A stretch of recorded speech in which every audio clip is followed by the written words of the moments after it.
Assalamualaikum suyumlik Bakoklular, hayırlısınızlar. Yaşlı Ana Dil Merkezi tarafından uyuşturulgan Uyghur Ana Dili günü münasebeti bilen bu sorumlu kelgan onlarga merhaba. 1952 yılı hazırki Pakistan'ın işgaliyeti astidagi Bangladesh'teki birbirik üniversite o'quvchilari o'zining Bangal tilini qo'llash uchun ko'chaga namoyish chiqib, Pakistan saqchilari bilan o'quvchilar orasida to'qnash chiqib, bir necha o'quvchi o'lib ketganlik munosabati bilan 1999 yili Birlashgan Millatlar Tashkiloti Fan va Ma'arif bo'limi 2000 yildan boshlab shu 2 ayning 21 kunini ona tilini qo'llash kuni qilib bekitgan ekan. Yaşlı Ana Dil Merkezi bulturdan başlap, şu simbolistik bir gününü tutuklap kilovatıda. Bu qatımkisi 2. qatım ötküzülgen yığın. Bugünkü faaliyetimizdeki bereketlik hem oğuşluk elip birleşik için bu faaliyetimizni Kur'an-ı Kerim'de talavat kılıç bilen başlayımız. Kur'an-ı Kerim'de İbrahim kardeşimiz Sure Tabarek'ten 3 ayet okup durdu. Kane İbrahim kardeşimiz merhamet. Esselamu Aleyküm ve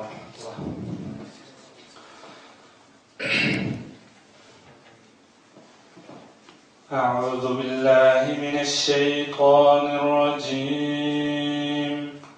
Bismillahirrahmanirrahim. Ya eyyühellezine amenu ittakullaha vel tenzur nefsum ma qaddemet li gadin vettekullah. İnnallaha habirun bima ta'malun. Ve la tekunu kellezine nesullaha fensahum anfusahum. أولئك هم الفاسقون لا يستوي أصحاب النار وأصحاب الجنة أصحاب الجنة هم الفائزون صدق الله العظيم سبحان ربك رب العزة عما يصفون وسلام على المرسلين والحمد لله رب العالمين. Kardeşimiz İbrahim Allah razı olsun. Allahümme inna nes'aluka en tecel el-Kur'an el-azime hâdâ rabia kulubina ve nura sudurina ve celâ'a ahzânina ve zihâda humumina ve humumina ya Rabbel alemin. Hazır hepimizin konuştuk boğan vatan içi ve sırtıda Uygurlar arasında ve Şirisler arasında belki halkarada tunulgan ustasınız Profesör Doktor Esed Sulayman'ın bugün hazırlanan dersine sözle birleşik teklif kılmaktan Esed Sulayman ustazımız merhamet. Assalamu Aleyküm Kadir'deki kerimdaşlar, vatandaşlar. Biz bugün her yılı 21 fevral günü yani Dünya Ana Dilini Hatırlaş gün münasebetiyle bu yer yığılıp ana tilimiz hakkında bir yerde oturan vatandaşlar, kerimdaşlarla ana til hakkındaki bazı temalarımız bilen ortaklaşmakçı. Bugün hem de sizler bilen bir yerde müzakere edilişilen yoki o'zaro muhokama qilishadigan temamiz bizning ko'z oldimizdagi eng real masalalarning biri bo'lgan shu muhojiratdagi hayotimizda ona tilini qanday saqlash, uni qanday qo'llash. Undan keyin muhojiratdagi hayotimizda o'zimizning milliy kimligini qanday saqlash va qo'llash. Shundaqla muhojiratdagi oila, farzand, onalar masalasi qatorli bir turkum real masalalarni bu yerda ko'pchilik bilan o'rtoqlashmoqchi.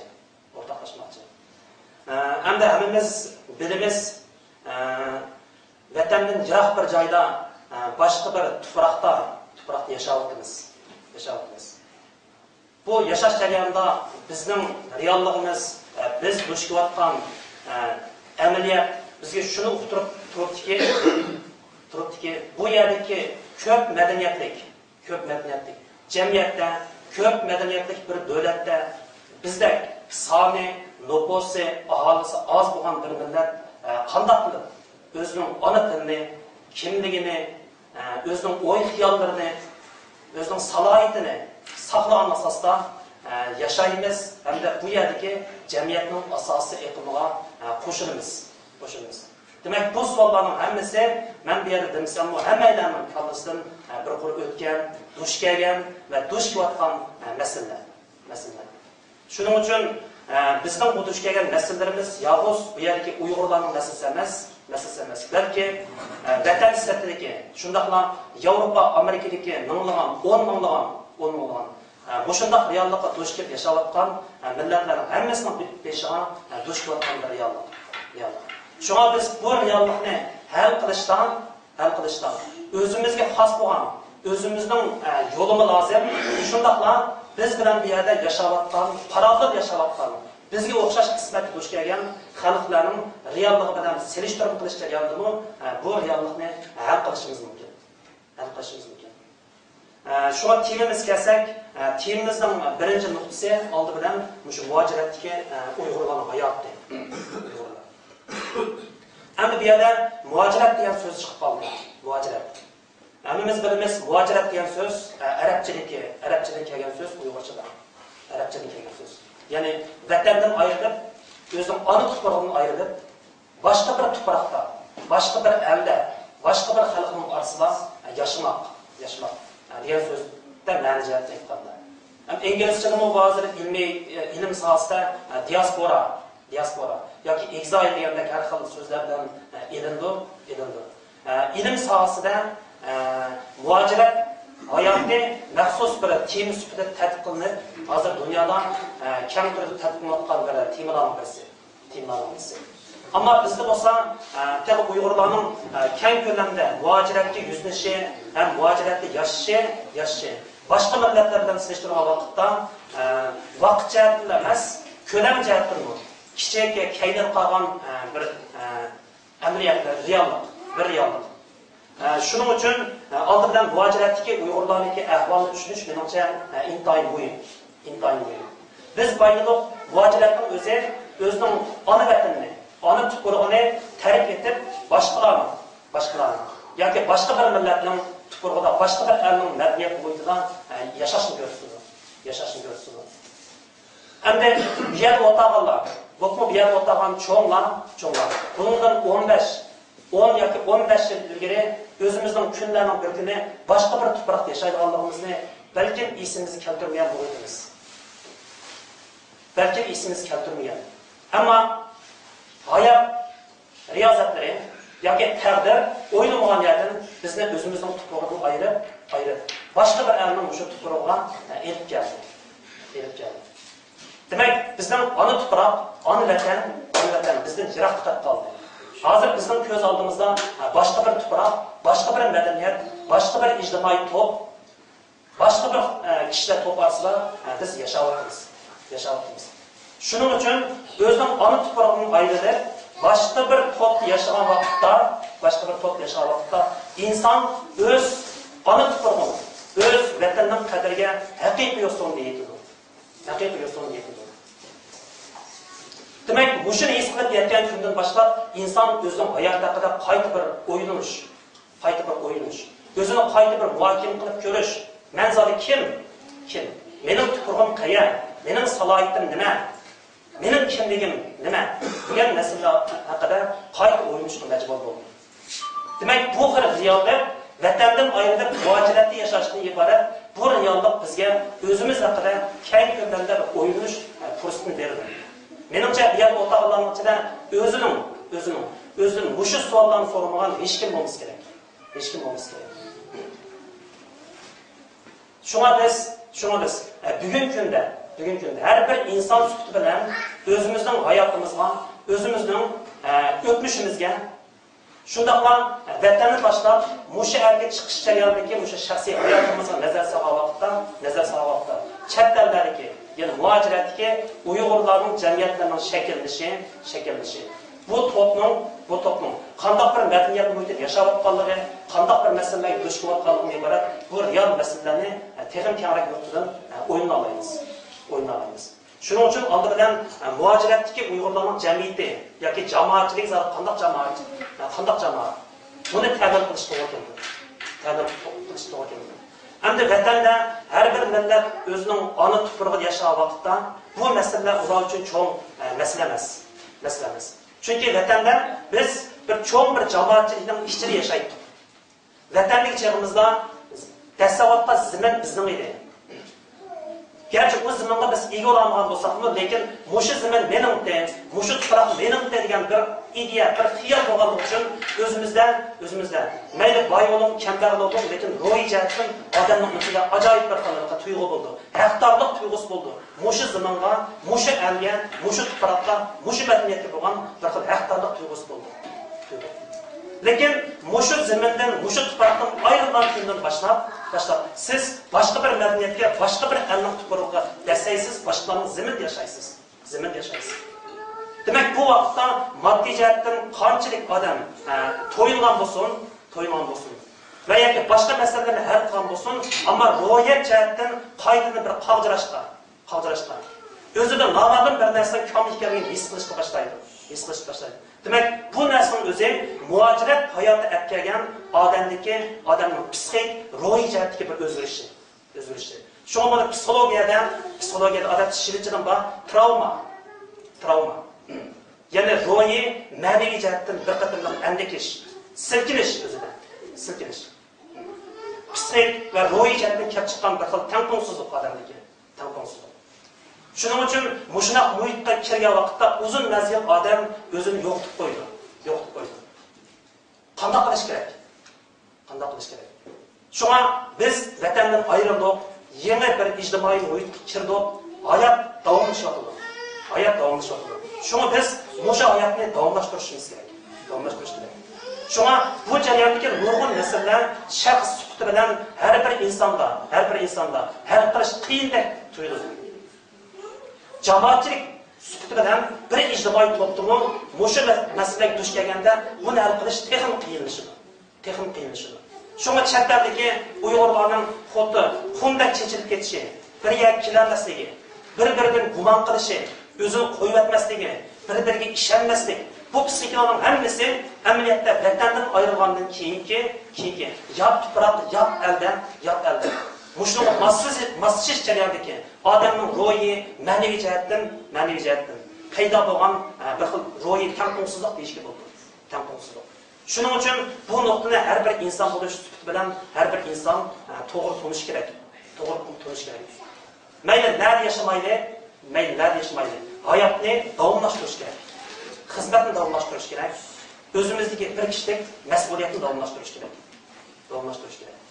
Shuning uchun bu nuqtani o'ylagan vaqtda bizning qilgan ishimiz bekdir.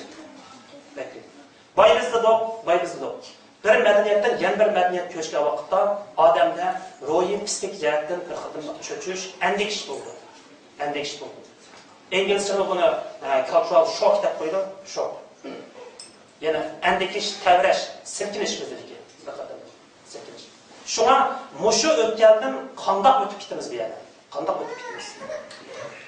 Mushu o'tgan keltirib chiqargan ro'yi psixik jihatdagi masalalarni qandoq hal qilib, o'zimizni ro'yi jihatdan qandoq azod qilib, oilamizning ichida qandoq o'zimizni ma'naviy jihatdan, beytib, ro'yi jihatdan xo'shal aldab, farzandlarimizni xuddi o'zimizning ona tuproqda yashayotgandek bir kayfiyat bilan sog'lom ro'yi holat bilan tarbiyalaymiz. Demak, bu masalalar muajirat yashayotgan barliq millatlarga o'rtaq duch kelayotgan psixik masala. Xo'sh, biz bu xil masalalarni hal qilgandan keyin ikkinchi qadamimiz nima bo'ldi degan vaqtda, ikkinchi qadam hayotni davomlashtirish uchun bu yerga moslashish masalasi. Şiirlanmaydı, alpasın. Maslaşış. Hem de maslaşış kandak oldu. Maslaşış. Dünya tarihi bizge şunu uqtadi ki, dünyadagi nurg'un millatlarning tarixida shakllangan tajribalar shuni uqtadi ki, bir millat o'zining hayotida duch kelgan egiz pastliklar, ziddiyatlar, eng cho'nqur tragediyalar, qiyin o'tganlarda faqat shu sharoitda moslashgan, ko'rgan, shu sharoitda o'zini dansab mang'alagan millatlarning hammasi dunyo tarixida saqlanib qolgan. Maslaşamagan millatlarning hammasi tarix sahnasidan tushib qolgan. Shuning uchun bir millat agar o'zi duch kelayotgan mushu sharoitda moslashib, mushu o'tadigan millatlar davomli o'zining hayotiy kuchini saqlab, tarixda olib qaraqmoqda. Agar bu moslashish hayotiy kuchini yo'qotgan millatlar tarix sahnasidan tushib qoldi. Dunyo tarixida biz nurg'un millatlarning tarix sahnasiga chiqib, ularning moslashamasi sababidan tarix sahnasidan g'oyib bo'lganlarga oid nurg'un misollar bor. Masalan, bizning vatanimizda o'rta asrda o'tgan Sug'di degan millat bor. Sug'dilar. Yoki bunday aytganda, Sug'dilarning mutlaq ko'p qismi Uyg'urlarning etnik tarbiya qismiga singib ketgan. Tarixiy materiallardan ma'lum bo'lishicha, Sug'di degan millat aslida Sharqiy Iron til sistemasi so'zlaydigan. Ammo bizning vatanimizda keng ko'lamda savdo tijorat bilan shug'ullangan bir millat. Sug'dilar O'rta Osiyoda qadimgi Arab dunyosi bilan Sharqdagi shu Tang imperiyasi, Ironliklar bilan o'z davridagi Urxun Uyg'ur xonligi, Ko'ktürk xonligi qatorli xonadonliklarning o'rtasida savdo tijorat munosabatini aktirib, intayin zo'r o'zi boylik to'plagan mushundaq bir millat. Ammo keyingi vaqtlar kelgan vaqtida Sug'dilar tarix sahnasidan g'oyib bo'ldi. Mushundaq ko'p pul topgan, iqtisod asosida ega bo'lgan bir qancha imperiyalarning o'rtasida savdo tijorat bilan bularni bir-birisiga bog'lab turgan mushundaq cho'ng xalq nima uchun tarix sahnasidan tushib qoldi? Sug'dilarning tarixdan g'oyib bo'lishini ta'lim qilgan bo'lsak, buning tagida intayin ko'p masalalar bor. Buning biri nima degan vaqtda Sug'dilarning muqim bir tuproqni dastlab turib o'zining hokimiyatini tiklaganligi bu birinchi sabab. İkincisi, mushundaq cho'ng tarixiy territoriyaning ichidan har qaysi millatlarning o'rtasida kelishtiruvchi va bir-biriga bog'liqchilik rolini o'ynagan Sug'dilarning garchi dunyodagi bir qanchadan cho'ng tillarni egallagan bo'lsa-mu, lekin o'zining ona tilini saqlab qolishdan iborat bu muhim masala hal qilmaganligi Sug'dilarning tarix sahnasidan g'oyib bo'lishining bir sababi. Demek biz bu misallardan aldıgan bo'lsak, bir millatning o'zi duch kelgan ko'z oldidagi reallikqa qanday moslashish, qiyin o'tganlardan qanday o'tish, hamda o'zini mushu reallikqa qanday moslashtirish masalasi bizning ko'z oldimizga eng muhim masala. Bu bir millat uchun muhim, har bir shaxs uchun muhim. Hozir bu muajiratdagi mayli Yevropaning har qaysi davlatlarida bo'lsin, Amerika, Avstraliyada bo'lsin, bu yerda yashayotgan nurg'un Uyg'urlar qaragan bo'lsa, bu Uyg'urlar bu yerdagi jamiyatning asosiy iqimidan sirt, ya'ni o'sha jamiyatning asosiy iqimining ichidagi kichik bir orollar yashaymiz. Chunki bu jamiyatga qo'shilib ketay desak, o'zimizning mavjudligini yo'qotib qo'yishdan ansiraymiz. Qo'shilmaydi desak, bu yerga reallik bizni majburiy ishtirdi. Mush jamiyat kirishga zo'rlaydi. Chunki yashashimiz kerak, xizmat qilish kerak, bolalarni o'qitishimiz kerak. Demak, bu reallikning hammasi bizni mushu jamiyatga zo'rlaydi, keynimizdan ishtirdi. Demak, ham bu jamiyatga qatnashish, ham o'zimizning milliy kimligimizni saqlash bizning ko'z oldimizdagi bak cho'ng masala, bak cho'ng to'qinish. Bu to'qinishni qanday qilish kerak? Bu to'qinishda nurg'un oilalar, nurg'un kishilar mushu cho'ng jamiyatning iqimiga qo'shilib,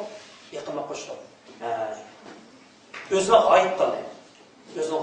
Masalan, birinchi avlodda butunlay o'zimizni yo'qotgan holda bu jamiyatga kirgandan keyin agarda bolalarimizni, farzandimizni, oilamizni to'g'ri elib mangadigan bir o'zimizda bir energiya bo'lmasa, birinchi avlod mavjud bo'ldi, ikkinchi avlod kelganda bu cho'ng jamiyatga qo'shilib ketmakdan boshqa amal yo'q. Qo'shilib ketmakdan boshqa amal yo'q. Bu bizning ko'z oldimizga reallik. Bu bir tanlash. İkinci tanlash. Amalga bu jamiyatdan qechib, o'zimizning kichik chambergining ichida yashash, kichik orolning ichida yashash. Ammo bu orol bizga qanchalik imkoniyat beralaydi? Birinchi avlod bu o'zimizning bir qancha odam bilan birga kelib, o'zimizning chambergining ichida o'zimiz aylanib, mushunday yashashimiz mumkin. Lekin mushu chambergining ichida bizning bolalarimizni, keyingi avlodlarimizni qanday tutib qolamiz? Özümüzün kimligimizni ikkinchi avlodga qanday o'tkazib beralaymiz? Bu masala, bu real masala. Demak, bu ikkinchi bir xil tanlash. Uchinchi bir tanlash nima desa, qanday har ikki tanlashning ichidan muvaffaq yo'l topalaymiz. Ham mushu ko'z oldimizdagi real jamiyatga qatnashish, ham o'zimizning milliy kimligimizni saqlash. Shunga bu masalalar bu meselelerinin özünden yalnız Uygurlar özümüzden realliğinin hasıl olan tecrübeler bunu yapmayı bunu arkadaşlar. Menimce. Çünkü bu yerde bizge qaraganda 50-60 yıllardan başlap kelgan nurg'un köşmeler var. Latin Amerika'sından kelgan köşmeler var. Arap dünyasından kelganlar var. Afrika'dan kelganlar var. Hem de Şarkı Avrupa katlandık Avrupa ellerinden kelgan köşmeler var. Muşu köşmelerinin yarım asırga yaqin bu yerdagi muacirat hayoti. Bu yer kelgan chet elliklarning, ko'chmanlarning o'zini qanday saqlab, mush jamiyatga qanchalik darajada moslashishdan iborat. Bu masalaga o'zining tajriba savoqlarini elib keldi. Shunga bizim bu yer yashovchi bir ijtimoiy to'p bo'lganligimiz uchun biz atrofdagi boshqa millatlarning tajribalaridan o'rganish kerak. Masalan, bizga eng yaqin bo'lgan turklar bu jamiyatga qanday moslashdi, o'zini qanday saqladi. Biz bilan o'rtaq e'tiqodli bo'lgan arablar. Bu jamiyatga qanday moslashdi, o'zini qanday saqladi. Yana masalan,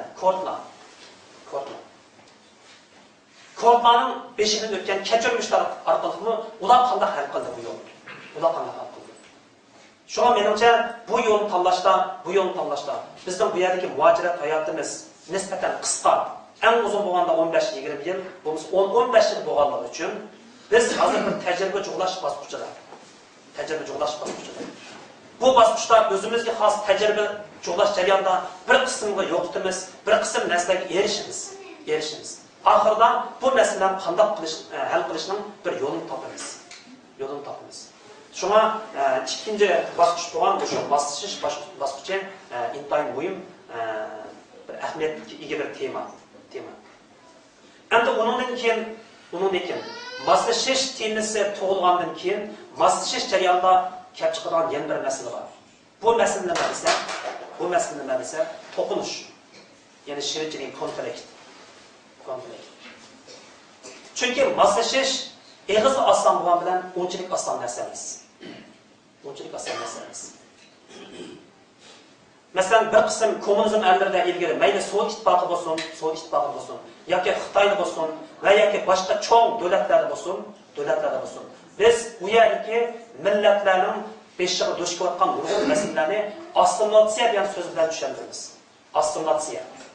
Ya'ni cho'ng millat kichik millatning barliq milliy aloyligini yo'q qilishga majburlab, o'ziga qo'shib olish, o'ziga singdirib olish. Bu assimilyatsiya. Lekin Yevropadagi demokratik ellarda assimilyatsiya so'zini ishlatmaydi. Bunun o'rniga integration. Integration belki assimilyatsiya degan so'zga qaraganda bir qadar yumshoq anglanishi mumkin. Chiroyli anglanishi mumkin. Lekin integrationning oxirgi maqsad yana bu jamiyatga moslashtirishdan iborat. Ama integrasyonun jarayoni, assimilyatsiyaning jarayoniga o'xshash, sen hamma narsani, o'zingga xos hamma narsani yo'qitib, mana aylansan degan talab yo'q bo'ladi. Mana aylansan. Integrasyonda bu jamiyatga moslash jarayonida o'zingning kimliging, o'zingning aloyidliging, o'zingga xos narsalar bilan bu jamiyatga qatnashsan degan bu narsani o'qib qo'ying. Bu narsa. Shunga menimcha, garchi integrasyon assimilyatsiya qilganda nisbatan yumshoqroq, chiroyliroq yoki bir ilmiy asosdagi mandaq bir so'zlar anlansimi, lekin bu jarayonda yana ba'zi millatlar o'zini yo'q etishi mumkin. Integration jarayoni. Shuning uchun bu jarayonda har bir millat yana buning qatnash jarayonida birinchi shart nima desa, o'zini saqlab asosdan o'zining alayligidan bu jamiyatga qatnashish.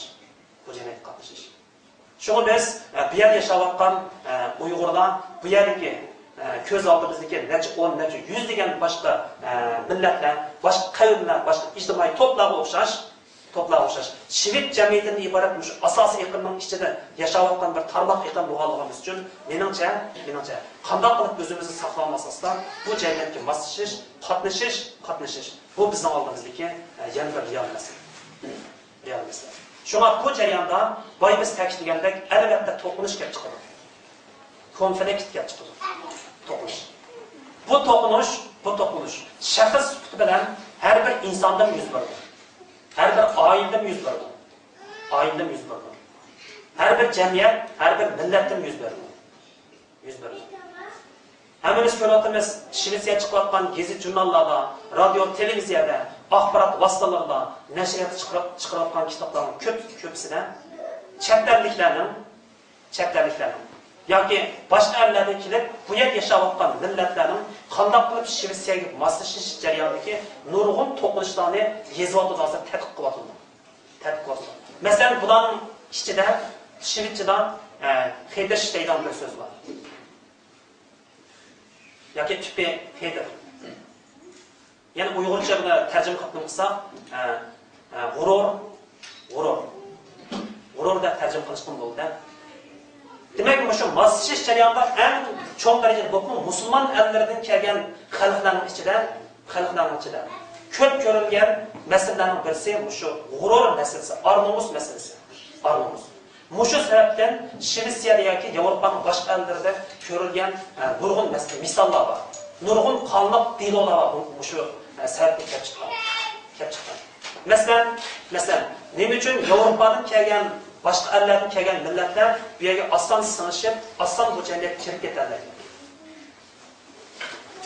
Nima uchun musulmon ellardan kelgan, masalan, arablarning ichida, turklarning ichida, somaliliklarning ichida va boshqa musulmon ellardan kelganlarning ichida bu jamiyatga singishish jarayonida nurg'un masalalar ko'rildi. Şuna hammamiz Shvetsiya o'rganayotgan ekan, shu temaga oid ba'zi narsalarni ko'rib baqsaq bo'ldi.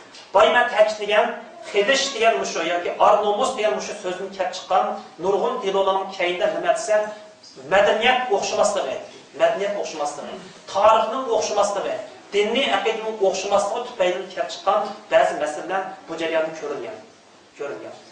Masalan, islom ellaridan kelgan ma'lum bir oila bu yer kelgandan keyin bu oila masalan ayollarning ma'lum bir jamiyatga singishi erlarga qaraganda osonroq bo'ldi ekan. Ayollar nurg'un narsa oson qabul qilib bu jamiyatga moslashish jarayonida masalan oila kelib chiqadigan er bilan ayolning o'rtasidagi to'qinish.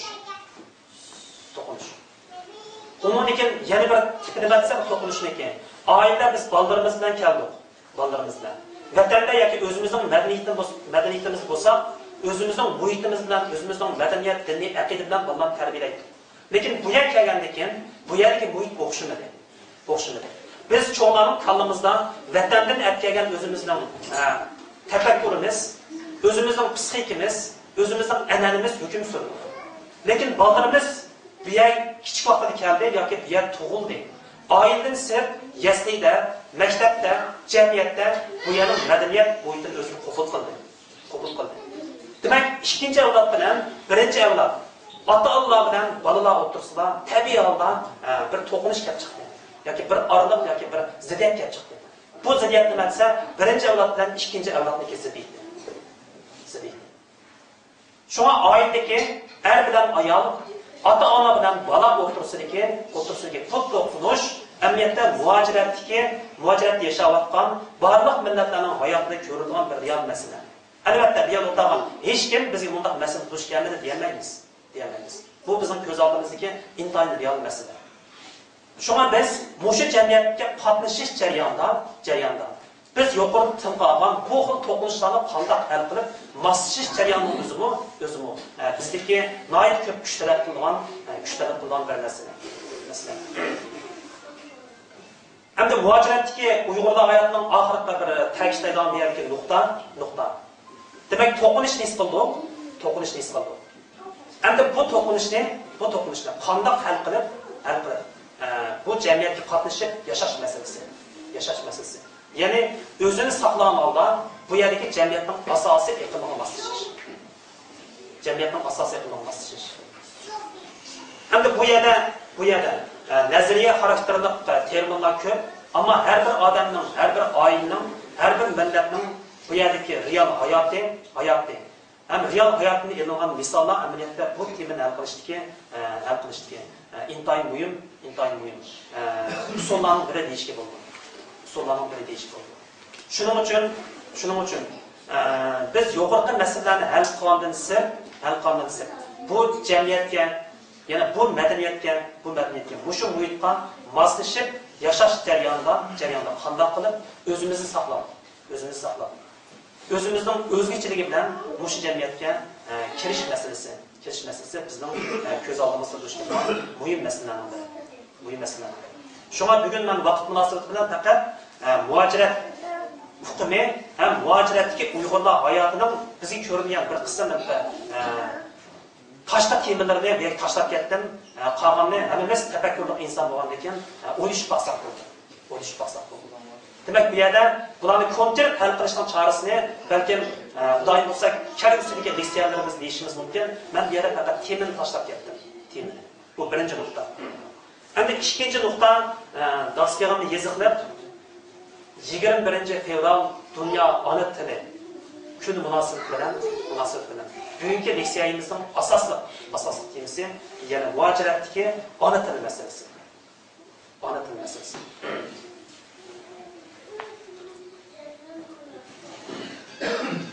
Endi hammamiz ko'ryapmiz. Mushu Uyg'urcha chiqayotgan barliq media vositalari, radio, gazet, internet tori, Facebook, bu hokazo hammasida muhojiratdagi Uyg'urlarning ichida eng ko'p talash-tartib qilingan, eng ko'p muhokama qilingan tema menimcha ona til temasi bo'ladi. Shunga biz bir millat ta'birlagan vaqtda bir millatning milliy aloyidligini, uning milliy mavjudligini hosil qilib turadigan eng muhim nuqtalarning birini territoriya, milliy psixikalik birlik va boshqa aloyidliklarning boshqa eng muhim bir narsa til masalasi bor. Germaniyalik etnografiya olimining bir gapi bor, Yakob Yerim deydigan kishiniki. Bir millatga nisbatan aytganda, ustixon sumak yoki qalbi kapanlarga qaraganda texnik muhim bir narsa borki, u bo'lsa shu millatning tilidir. Yana bir millatning tili o'z navbatida shu millatning tarixi hisoblanadi. Shunga biz ona til haqida ko'p muhokama qildik, talash-tartish qildik. Shunda ko'p muhokama qilishimiz qolmay, ona til masalasi yana bizning oldimizdagi eng zarur masalalarning biri bo'lmoqda.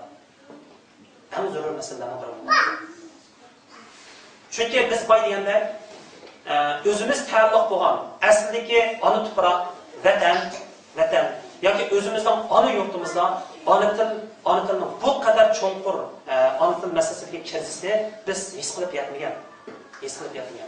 Balki vatanlik chig'imizda bizning ma'rif sepimizda ona tilimizning ma'rif tili sifatida, ma'rif tilidan qat qilishdan iborat mushu kirsizga duch kelgan.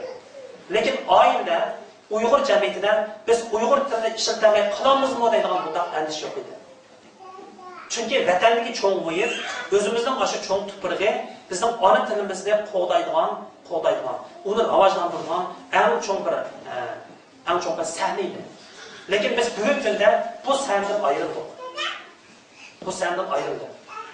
Vatandan ayrilgan kundan boshlab ona tilining qanchalik muhimligi, ana tilni qo'g'dashning, amaliyotda o'zimizni qo'g'dashning eng muhim vositasi ekanligini bu yerda eng chuqur darajada his qilib yetdik.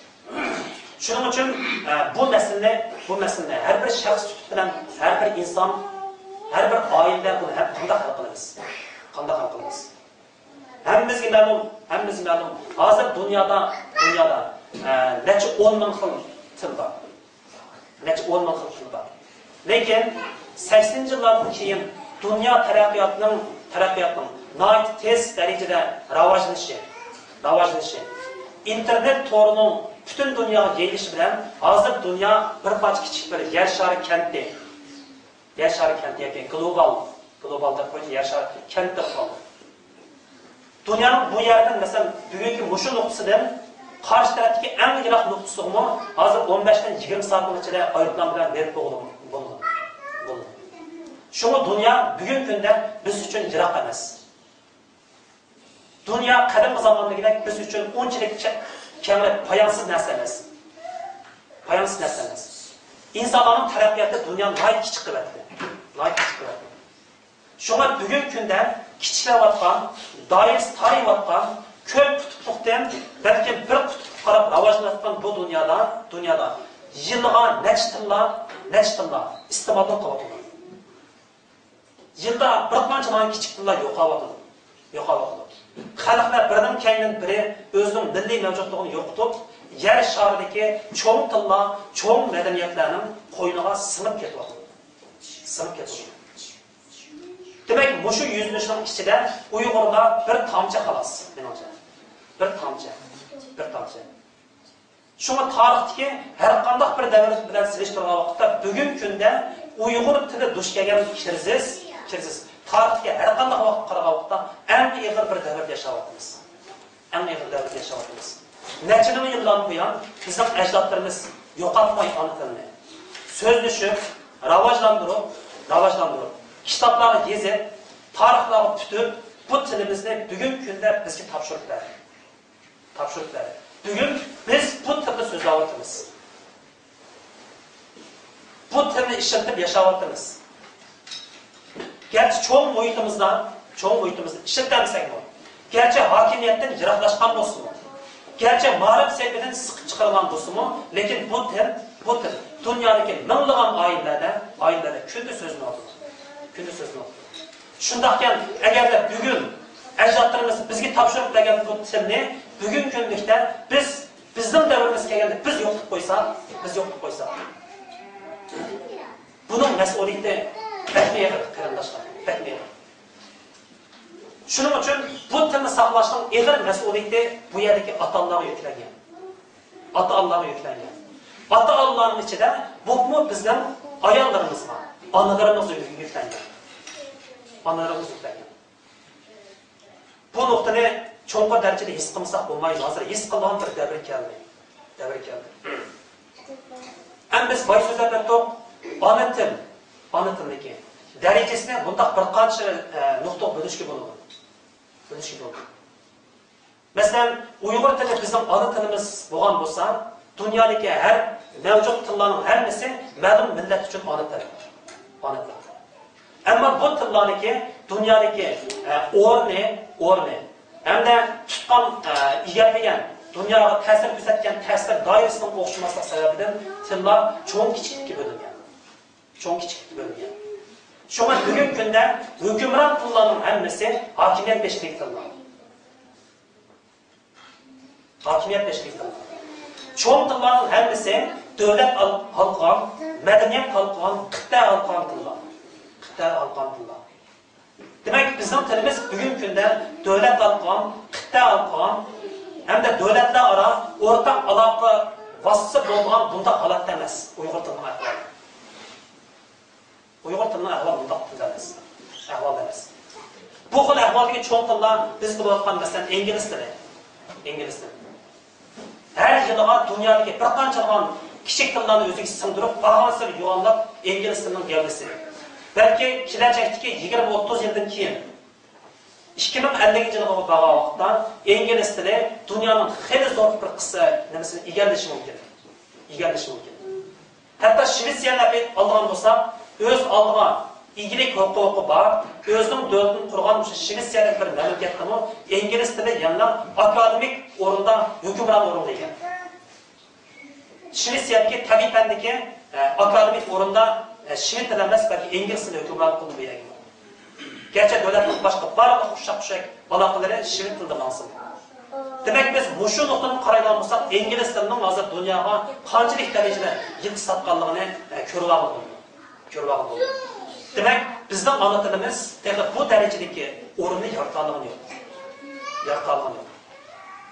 Endi ikkinchi darajadagi tillar qanday tillar desa, ikkinchi darajadagi tillar ma'lum davlatda, ma'lum rayonda shu davlatning hokimiyat, siyosat, madaniyat va boshqa jihatlarda her qilg'ush rol o'ynayotgan, hukmron o'rin turayotgan tillar.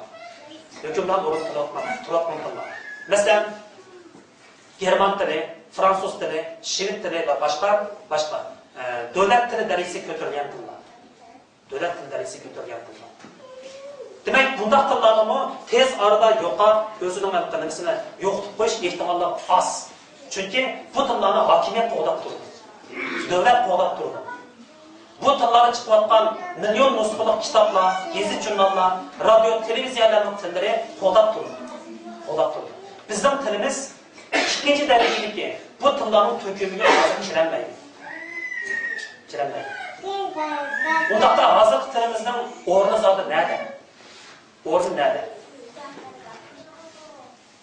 Mayli vatanda bo'lsin yoki muajiratda va chet ellardagi Uyg'urlarning hayotida bo'lsin, Uyg'ur tili kundan kunga oila tilidan iborat mushu qatlamning ichida saqlanmoqda.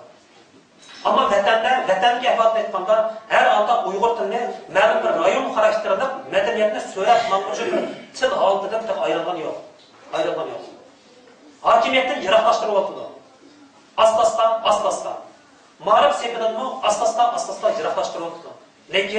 Lekin Uyg'urlar necha ming yildan buyon bu tilni ishlatib o'zining varib sistemasini yaratgan. Jamiyatni so'rab maqdigan bir harakatlantiruvchi kuch holatiga akagan bu tilni.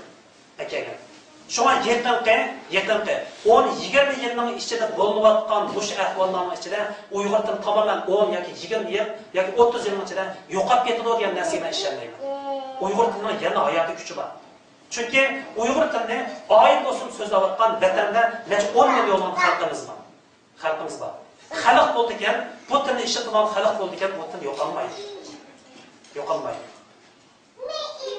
Ammo tilning derecesi ma'lum sebeplerden. Mesela hakimiyetinin sebebi, medeniyet çemberinin tarihi tüfeğini keltirip çıkargan sebep ve başka sünni sebepler tüfeğinden tilinin dairesi küçükleşi mümkün. Ama yo'qolib ketishi yani bu uzun jarayon. Lekin vatanni tashlab qo'yib biz muajiratga, biz yashayotgan o'sha real muhit qaraydigan bo'lsak, hamda bu yerdagi tilimiz vatandagi biz 3-daraja qo'yib dunyo tillarni bizga. U xil darajada emas bu yerdagi tilimiz. Bu yerdagi tilimiz butunlay oilaga baland qilingan til. Muajiratga bizning jamoatchiligimiz yaqin 15 yildan yaxshi shakllanadi. To'plarimiz kichik, odam sonimiz oz. Hem bu jamiyat tarafidan aslan o'ziga singdirilishdan iborat mushu hayot ichida yashayapmiz. Shuning uchun biz oilamizni qo'llayotgan, oilaning chemperining ichiga qamrab qolgan bu tilimizni qanday saqlab qolish, bolalarimiz qanday yetkazish, keyingi avlodlarimiz qanday o'tkazib berish bizning hozir ko'z oldimizdagi eng real masala.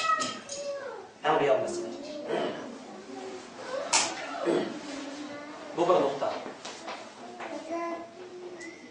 Hamda yana bir nokta ona til masalasiga kelgan vaqtda, yana nurg'un ayollar kelibdi, farzandlarimiz kelibdi, onalar kelibdi.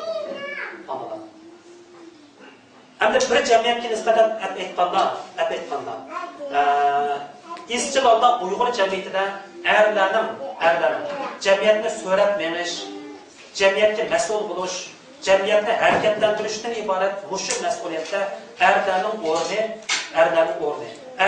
roli Uyg'ur jamiyatida izchil ta'kidlangan. Ammo Uyg'ur jamiyatiga nisbatan aytganda ayollarning, onalarning rolini biz ta'kidlashimiz kerak. Qancha ta'kidlasak bu yana oziq qilgan, kamlik qilgan bir tema. Chunki bizning farzandlarimiz bu dunyoga tug'ilib ko'z ochib tunji qatam ular tarbiyalaydigan muallimlar bizning onalarimiz. Onalarning qo'lida tarbiyalanadi. Uyg'ur tilining tunji tovushi onalarning ovozi, onalarning so'zi orqali bolalarning qalbiga terildi. Shuning uchun erlarga qaraganda ayollarning ballarımızın ana tilini terbiyeləşdiki məsuliyyəti texmi çox, texmi eğir. Şuna bu noktada erler mis qilish kerak, ayollar mis qilish kerak. Dünyada bunun ait nurg'un misollar var. Bir millatning ichidagi ayollarga e'tibor qilmaslik, ayollarni tarbiyalamaslik, ayollarni chatqiqish, ayollarning rolini to'lmaslik tufaylidan dunyoda tarix sanasi o'chib ketgan nurg'un millatlarning misollari var. Mesela misal uchun aytadigan bo'lsak, bugungi kunda yer shari nihoyat cho'ng darajada bir kichik bir kanatga aylanib, insonlar bir-biridan aralashib, shunday yashayotgan bir jamiyatda millatlar aro to'ylashish, yoki bir-birisiga yo'g'irlashish, assimilyatsiya bo'lishdan qadmi pek tezlashib ketdi. Mushunda muhitda hozir millatlar aro tarixni bag'ansir ozib ketdi. Hamda mushu muhitda, mushu millatni saqlashda yana onalarning, ayollarning hal qilish kuchiga dunyodagi tadqiqotchilar, psixologlar, ma'rifshunoslar buni allaqachon yakunladi. Masalan, bir misolni aytadigan bo'lsak, hozir Yahudi degan hukmni hammalar bilasizlar. Yahudi degan millatning qanday qilib o'zining milliy kimligini saqlab, hozir dunyodagi bir qudratli bir davlat yoki millat sifatida mavjud bo'layotganligini hammamiz bilamiz. Bugungi kunda Yahudi degan millatniki milliy tabiatini saqlashda erlar bilan ayollarning roli ikkisi o'xshamaydi. Chunki necha ming yildan buyon Yahudilar dunyoning har yeriga qumdek chechilib ketgan. Chechilib ketib 47-yilda İsrail'e davlat qurilgandan keyin dunyoning har yeriga chechilib ketgan Yahudilar yig'ilib o'zining davlatini qurdi. Davlatini qurgandan keyin dunyoning har yeridan kelgan men Yahudi degan odamlarning Yahudiligini o'lchaydigan o'lcham nima?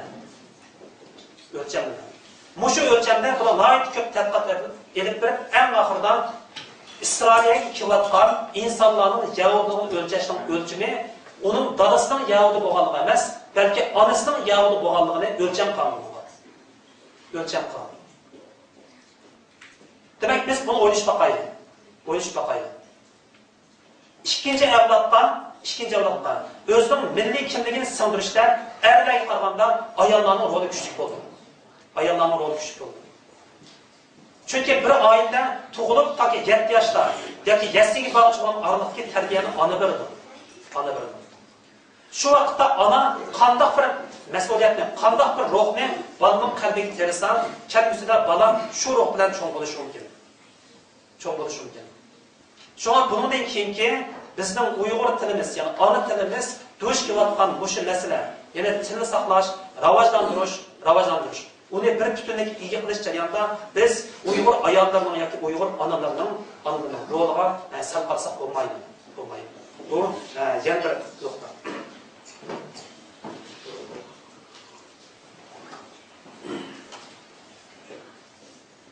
Ana o'sha til masalasidagi oxirgi bir nuqta. Biz o'zimizning tilimizni saqlashning buyumligini his qildik va so'zladik. Endi tilni saqlash bilan bir vaqtda biz o'zimiz yashayotgan muhit, muhojiratdagi muhit. Bu yerda yashash, o'zimizni asqarish, xizmat qilish uchun boshqa millatning tilini o'rganishimiz kerak. Bu bizning oldimizdagi duch kelgan eng real masalalardan birisi.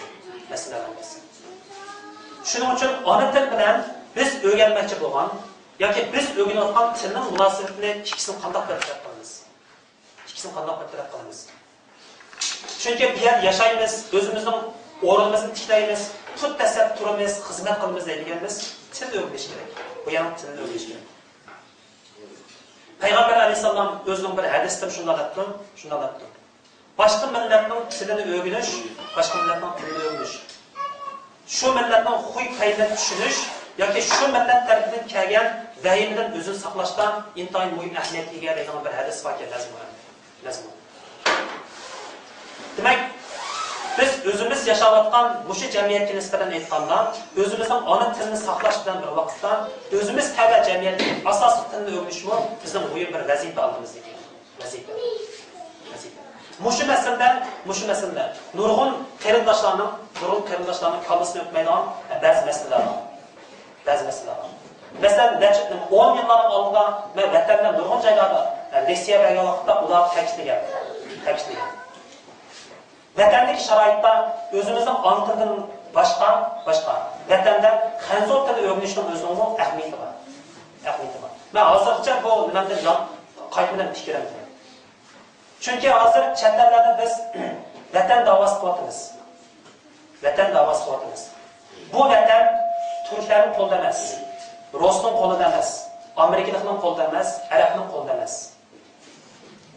Bu vatan xanzolarning qo'lida. Shuning uchun biz vatan da'vosini bevosita qiladigan kishilar, demak bizga nisbatan xanzolar hisoblanadi. Shuning uchun ularning qilish jarayonida bu xalqning tilini bilmay turib, ularni tushunmay turib, ular bilan qanday da'vo qilamiz? Shuning uchun dunyoda qayerda yashayotgan bo'lsak, o'zimizning ona tilidan boshqa shu jamiyatdagi hukmron tilni tushunish kerak oldidan. Shuni tushunganda ondan davom bo'ldi. O'zining ishlarini yurish turgan bo'ldi. Jamiyatga qatnashgan. Hech bir o'rgangan boshqa bir til asqatmaydigan hech bir til yo'q. Til o'z navbatida bir aloqalashish quroli emas, bir millatniki madaniyati, kimligi va boshqa barliq narsalarni o'z ichiga bir ko'rik. Shuning uchun muajiratda yashayotgan mushu muhitimizda biz ona til masalasiga o'ylagan vaqtda, ona til masalasi bizga duch kelgan vaqtda o'zimizning ona tilimizni qo'llash bu farz va qas. Shuning bilan bir vaqtda o'zimiz yashayotgan mushu elning, mushu davlatning, mushu tuproqning asosiy tili bo'lgan bu tilni o'rganishmi bizning vazifamiz. Endi bu jarayonda yana bir hal qiladigan bir masala bor esa, kalımızdan aniq o'tish kerakki, menimcha biz bu yerdagi tilni o'rganish jarayonida yana ona til yanada buning uchun oshqosh bo'lish kerak menimcha. Hozirgi tadqiqot materiallarida shunday bir yakun chiqarildi. 80-yillardan boshlab vatandan chetlarga chiqib yoki vatanning o'zining ichida o'qib, doktorlik unvonini olgan necha yuz degan bizning ziyolilarimiz bor. Necha yuz degan bilim odamlarimiz bor. Mushu kishilarniki o'qigan til masalasini istatistik qilish orqali bularning 80%dan ko'pragi boshlang'ich o'rta maktabni o'zining ona tilida tamomlaganlar. Tamomlab keyin vatanlar yoki chet ellarda boshqa tillar orqali o'qib, axir doktorlik unvon olganlarniki 80% yana o'zining ona tili orqali o'qigan. Demak, bu istatistika nima tushuntirdi degan vaqtda oldi bilan bir millatning sarxillari tafakkur jihatdan kalımın sagakligi jihatdan fikr jihatdan aytganda odatdan bir millat tafakkurni yetaklaydigan muhim omil bo'lgani uchun oldi bilan tafakkur ona tilida chiqishi kerak. Ona tilida chiqqan tafakkur sof, ravon, ochiq va suzuk bo'ldi. Ona tili ravon kishilarning boshqa til o'rgangandan keyin shu tilni ishlatishimi, o'rgatishimi ravon, sof, suzuk bo'ldi. Demak, bu bizning beshimizdan o'tgan kechirmish tillar emas, balki ilm-fandan, tadqiqotdan kelib chiqqan bir ilmiy natija. Shuning uchun endi biz bugun mayada bu yerda muajiratdagi muhitdan ba'zi ota-onalar o'ylash mumkinda, masalan, mening bolam shvets yaxshi bilmayotdi, ingliz yaxshi bilmayotdi deb uni o'qitish taklif qilib, bu jihatdan yordam berishni faqat o'ylashayotgan ota-onalar. Menimcha bu ojitsiz. Bu ojitsiz. Chunki oyatning o'yining ishigidan chiqib ketsak, bu jamiyatning hammasida shvets so'zlanadi. Shunga bolalarimizning shvetsidan, inglizchadan ansirashning hech qanday hojati yo'q. Bizning ansiraydiganligimiz bolalarning faqat ona tili. Ona tilida ravon so'zlaydigan, tafakkur qiladigan bir muhitni yetildirib qo'ysak, bu shu tafakkur asosida ular bu yerdagi boshqa tillarni o'rganib, o'zlashtirib elib ketadi. Chunki boshqa narsani bergan maktab bor, yasli bor, jamiyat bor. Bu yerdagi muhit bor. Muhit bor.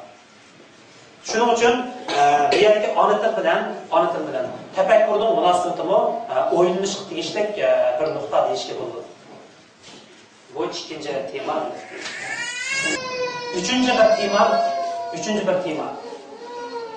Biz düşünüyotgan meseleler içindeki en real olan şu muaciratdagi aile, farzand ve analar temisi.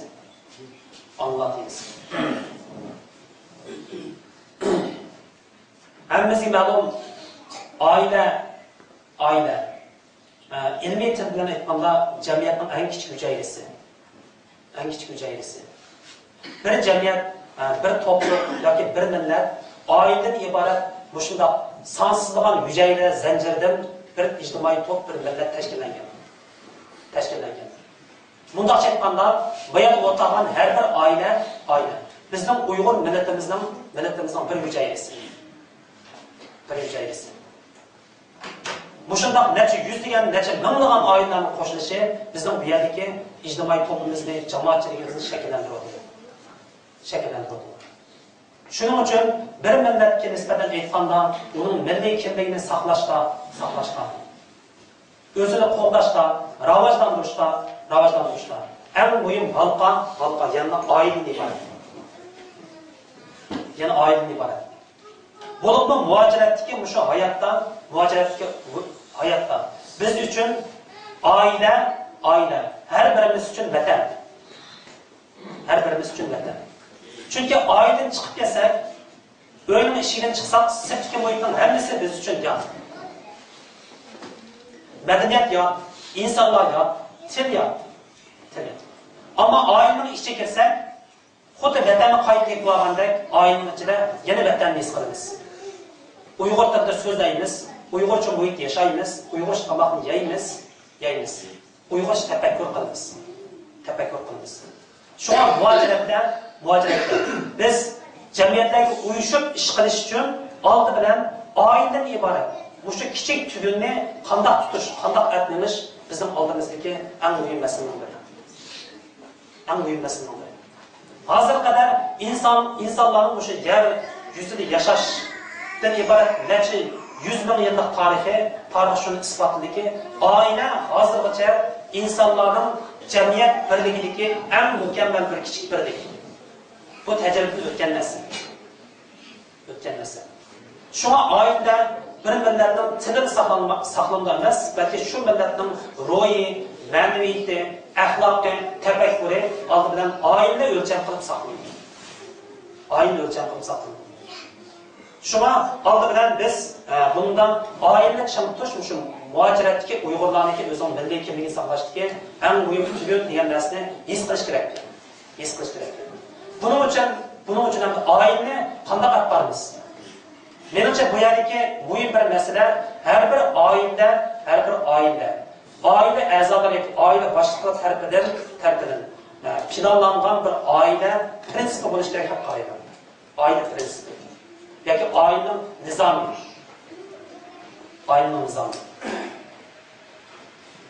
Chunki dunyodagi taraqqiy qilgan millatlarniki oila madaniyatini tadqiq vaqtida bularning hammasida bir oila prinsipi yoki oila nizom saqlangan. Ya'ni bu oilani qanday berish, farzandni qanday tarbiyalash, oilada qanday axloqni tashabbus qilish, ham oila bolalarning mijoz xulqini qandaq olib berishdan iborat bu narsaning hammasi oila yuklangan bo'ldi. Oila yuklangan. Yana kelib oiladagi bu yukni er bilan ayol, ota bilan ona teng ko'tardi. Ota bilan ona teng ko'tardi.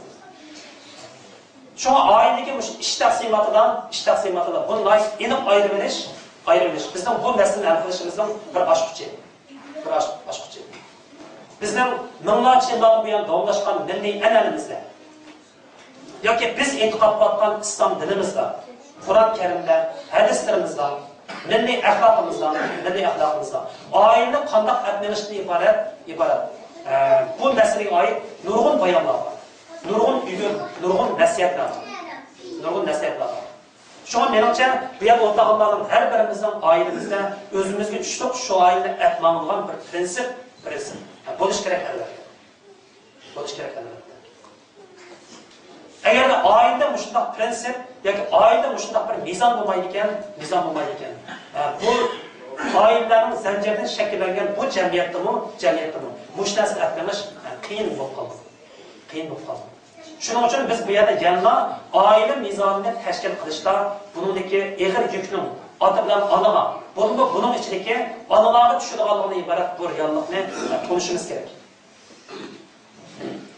kerak.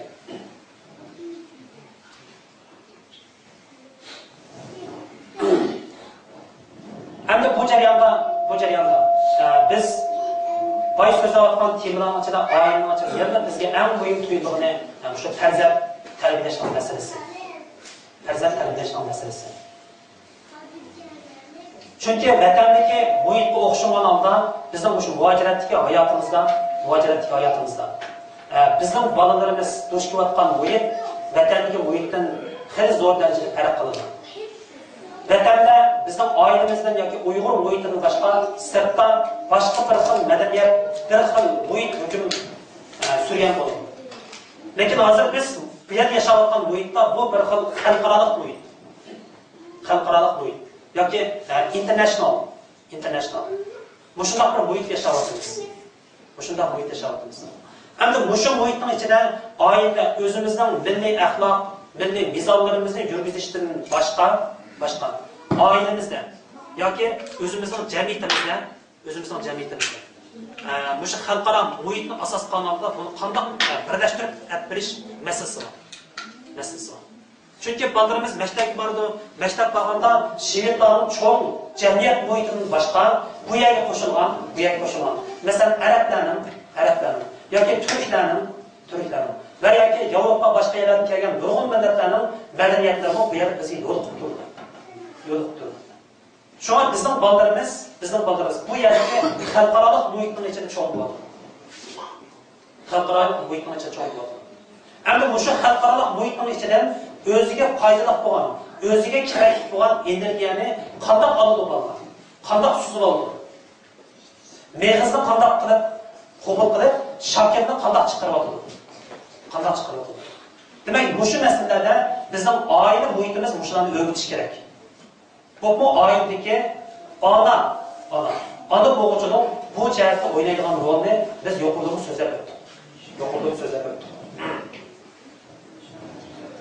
Tatarlarning ichida yetishib chiqqan dangliq o'lima Rizoidin Faxriddindagi bir jumla so'zi bor, ehtimol hammamiz anlagan bo'lsa kerak. Onalarning bir qo'lida go'sht tarbiyasi, yana bir qo'lida dunyo tarbiyasi. Bu odatda bunday aytilib qo'ygan so'z emas. Chunki bu so'zning o'zida cho'nqur hikmat bor. Bir to'ralma onaning qo'sog'ida paydo bo'lgan kundan boshlab, Alloh taolo uni hayot qilgan kundan boshlab ota Allohning mushu farzandga, mushu to'ralmani tarbiyalashdan iborat mushu mas'uliyat yoki burch chigilgan bo'ldi. Bu burch bola bu dunyoga energiyasini yig'lab, bu dunyoga ko'z ochgan kundan boshlab bu burch reallashadi.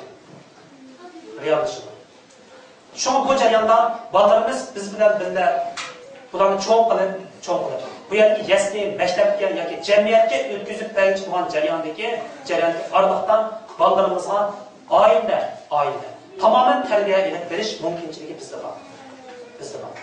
agarda mushu jarayonni qo'ldan berib qo'ysak, mushu fursatni qo'limizdan chiqarib qo'ysak, u chaqda bolalarning ro'yitini, ma'naviyatini mushu jamiyatga o'z qo'limiz bilan o'tkazib berganga o'xshash bo'lib qolamiz. Shuning uchun bolalarning mushu tug'ilgandan tortib, yassi maktab yoshiga kirgicha bo'lgan jarayondagi mushu muhit. Har bir ota-ona o'g'ilcha, ona bo'g'uvchiligi, o'zining mas'uliyatini cho'nqur darajada his qilishning yo'llarini albatta ta'kidlash kerak. Demak, bu 3-chi bir tema. Ham 4-chi temamiz muhojiratdagi vatan masalasi. Vatan temasi. Bizda vatan haqida gap bo'lgan vaqtda, muhojiratdagi Uyg'urlarning yoki vatandan ayrilib, dunyoning har qaysi joyida yashayotgan Uyg'urlarning vatandan ayrilmaydigan bir kuni bo'lsa kerak. Uyg'urlar vatanni tasvirlagan vaqtda vatanning oldiga ota so'zini qo'shgan emas, balki ona so'zini qo'shadi. Misol uchun aytsam, ona vatan, ona tuproq, ona yurt, ona til. Demak, Uyg'urlar o'zining madaniyat tarixida o'zi eng qadrlagan narsani oldiga ona so'zini qo'shib sifatlaydi. Shuning uchun bugun bu yerdagi vatan degan temani, vatan degan so'zning hukmini biz qancha qatorlar yashsak bu ta'birlasak bu mangu oxirlashmaydigan bir hukm. Chunki vatan degan hukmga, vatanning ta'biriga biz vatanni dastlab turib yashayotgan vaqtda unchalik e'lon qilgan, unchalik ko'p o'ylashib ketgan. Ammo vatanni ayirgandan boshlab bu tuproqning haqqi, bu tuproqning sehriy kuchi, bu tuproqning buyumlari, bu tuproqning mehribonligi haqida biz talay qatorlar o'yladik. Undaqda vatan zoti nima? Vatanni konkret va abstrakt nuqtalardan tushundirish mumkin. Konkret nuqtani o'ylasak, vatan ma'lum bir tuproq bilan bog'lanadi. Vatan yana shu tuproqni dastlab turayotgan ma'lum bir xalq bilan bog'lanadi. Shuning bilan bir vaqtda vatan yana mushu tuproqni dastlab yashayotgan ma'lum bir xalqning yaratgan madaniyati, tili, tarixi, kechirmishlari bilan bog'lanadi. Demak, bu konkret biz davlatdan vatanning hukmi. Ammo bu vatandan ayrilgandan keyin muhojirat turib, yiroq turib, biz vatanni asliy vaqtimizda, bizning qalbimizda, bizning hissiyotimizda, bizning tafakkurimizda abstrakt vatan mavjud. Abstrakt vatanning hukmini biz qanday his qilamiz? Abstrakt vatanning hukmini biz bu yerda o'rtog'larning tilidan, bu yerda o'rtog'larning chiroyidan, bu yerda o'rtog'larning o'zaro bir so'rovga kelishimizdan. Undan keyin biz vatanni his qilamiz. Shuning uchun bu yerdagi har bir Uyg'ur vatanning bir parchasi.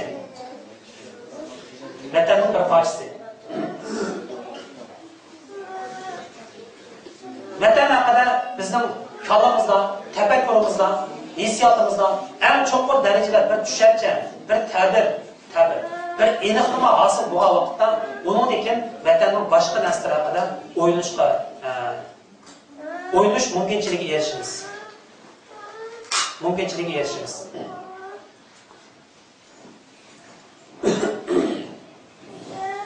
Endi vatandan ayrilgandan keyin mushu muhojiratda yashayotgan insonlarda vatan tuyg'usi bor vaqtda, davomli mushundaq ikki xil ahvol mavjud bo'ldi.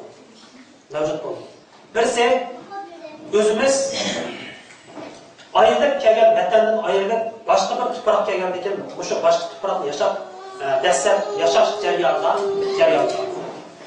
bizning o'zimizniki Kafamızdaki, tefekkürümüzdeki vatan cıraqtab qaldı. Ama göz aldığımızda biz dəstək durarkən yeni bir tupraq mevcut. Yeni bir tupraq mevcut. Muşa ikisinin ardığıda bu münasebətni qandaq bir taraf qilish kerak. Mesela bizim vücudumuzdan, kalımızdan мәңгі yo'qolmaydigan vatan huquqi bilan bu yerda biz dastlab turayotgan real tuproqniki munosabatni qanday bir hal qilishimiz kerak. Nurg'un kishilar ta'kidlagandek, vatan biz uchun qanchalik qadrli, qanchalik buyuk bo'lsa, bugun biz bu yerda yashayotgan bu tuproqni so'yish, uni asrash, uning bo'lgan haqdorlik tuyg'umizni yetildirish albatta biz uchun texnik buyuk.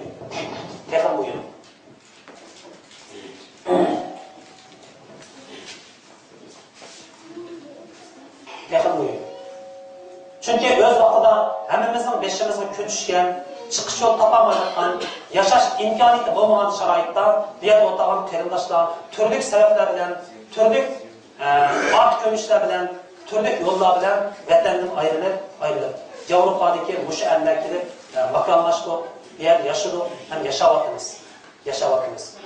Shunga bu yerda mush tuproqni dastlab turib biz vatan da'vosi qilyapmiz. Shuning uchun ana vatanni so'yish bilan bir vaqtda, ya'ni o'zimizning tarixiy vatanimizni, ona vatanimizni so'yish bilan bir vaqtda o'zimizga mush imkoniyatni bergan bu vatanni, bu tuproqni so'yish albatta buyuk. Shunga vatan tushunchasidan mayli biz farzandlarni tarbiyalash jihati bo'lsin yoki oilada mushaqqat muhokama elib berishda bo'lsin. O'zimizning vatanimizdan emada bolalarga sango'sh bilan bir vaqtda yana bolalarga bu yerga bu tuproqni so'yishdan iborat mush narsani tam o'rgatish kerak deb qarayman. Demak, bu bizning bir mas'uliyatimiz, burchimiz.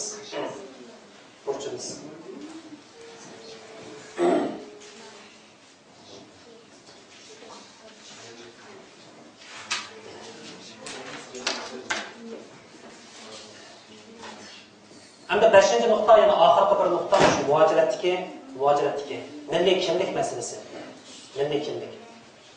Demak, biz yuqorida muvojaratdagi Uyg'urlarning hayoti, ona til, vatan yoki tuproq qatorliq temalarni so'zladik. Endi bu temalarni so'zlashdagi eng oxirgi bir nishoni maqsadi yana muvojaratdagi milliy kimlik masalasi.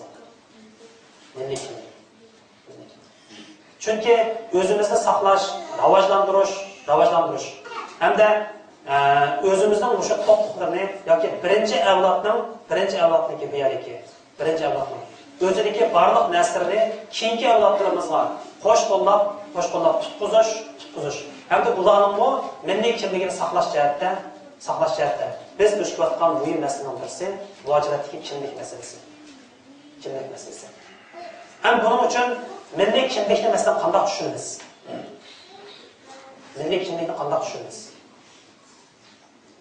Kimlik degan vaqtda bu so'zning lug'at ma'nosini aytganda Uyg'ur tilida kimlik degan so'zni masalan bu yerda biz ishlatayotgan ID kod degan so'zni vatanda hozir kimlik deb tarjima qilyapmiz.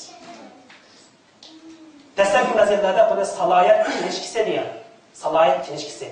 Lekin salohiyat kinishkisining o'zi bu so'zga %100 ma'no yoki hukm berilmaganligi uchun keyingi vaqtda buni hozir kimlik o'zgartirdi. Demak, kimlikdan iborat bu kartaning o'zida ism familiyamiz bor, tug'ilgan yil oy kunimiz bor. Vatanda bo'lsa hatto unda millat tavalligi bor.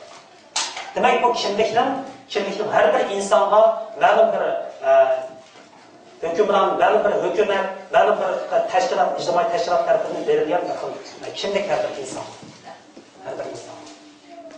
Demak, har bir insonlik suhbatimiz bilan har bir insonning o'zimizning kimligimiz bor.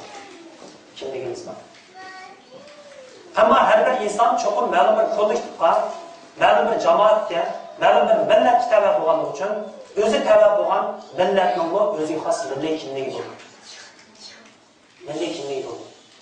Hamda milliy kimlikning mavjud bo'lishning nurg'un omillari bor. Bu omillar masalan biz deymiz ona til buning bir tarkibiy qismi.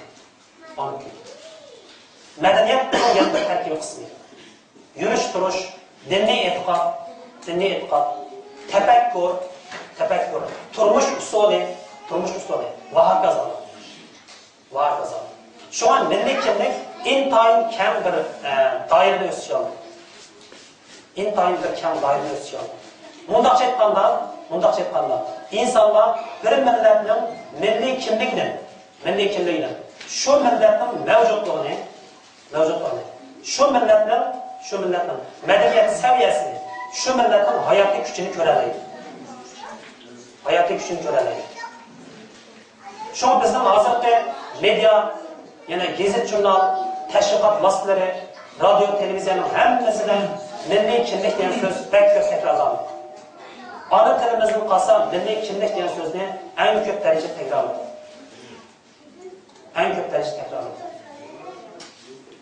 Shuning uchun har bir mayat o'rtog'an qarindoshlarımızdan, insonlarimizdan milliy kimlik degan nima degan vaqtda o'zimizda aniq bir tushuncha bo'lishi kerak. Milliy kimlik har bir millatning faqat o'ziga xos bo'lgan narsa. Mayli biz xohlaydi yoki xohlamaydi, milliy kimlik biz bilan xuddi soydek bilinmaydi. Masalan, balamiz tug'ilgan vaqtida har bir millat o'zining tilidan shu bolaga ism qo'ydi.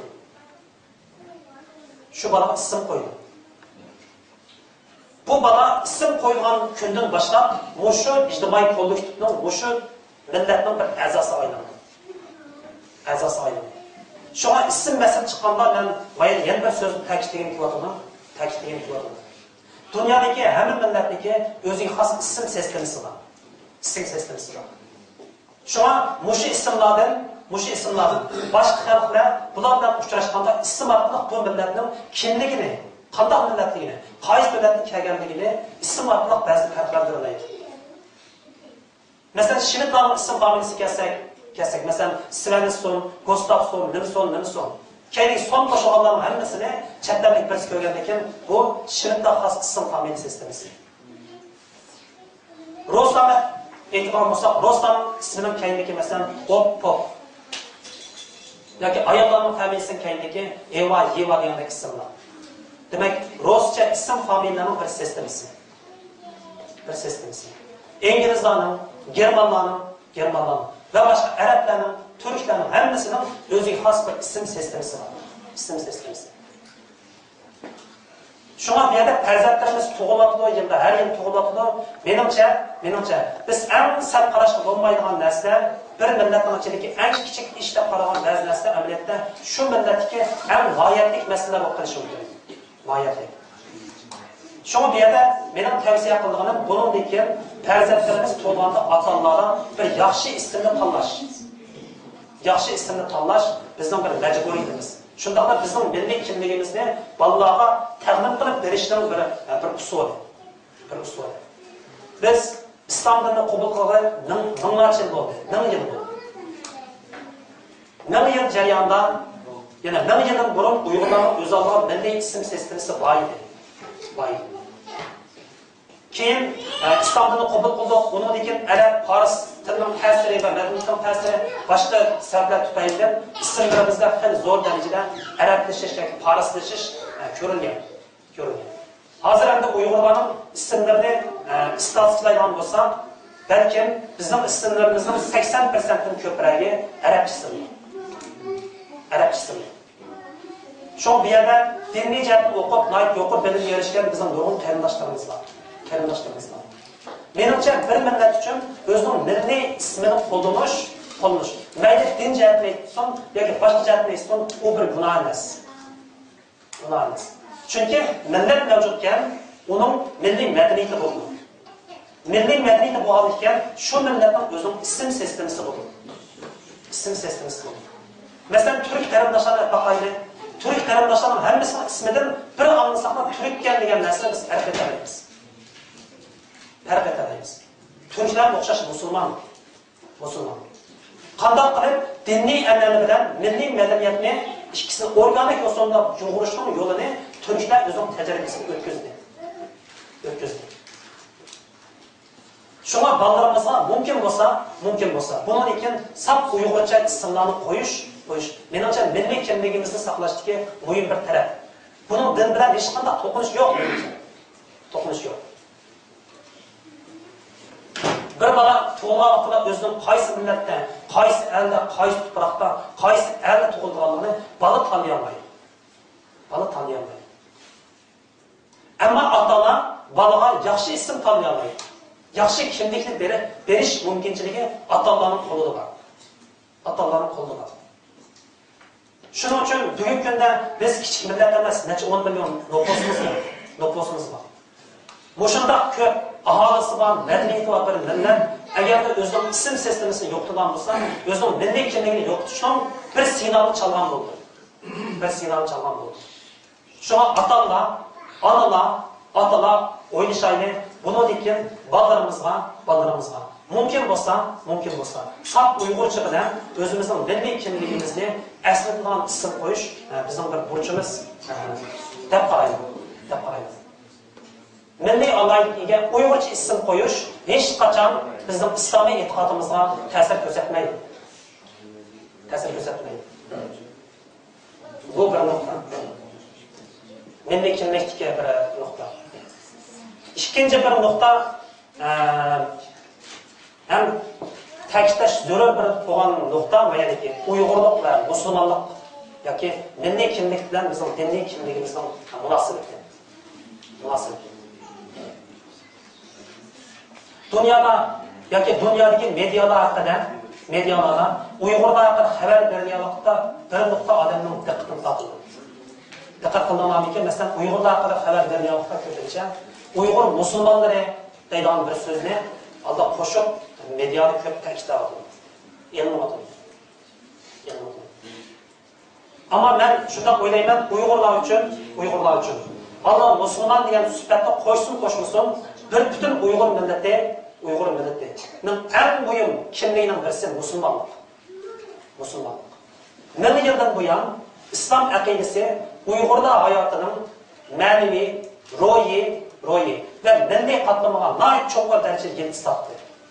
Bu yildizni har qanday kuch, har qanday bir usul bilan buni chiqarib o'tgan deyish mumkin emas.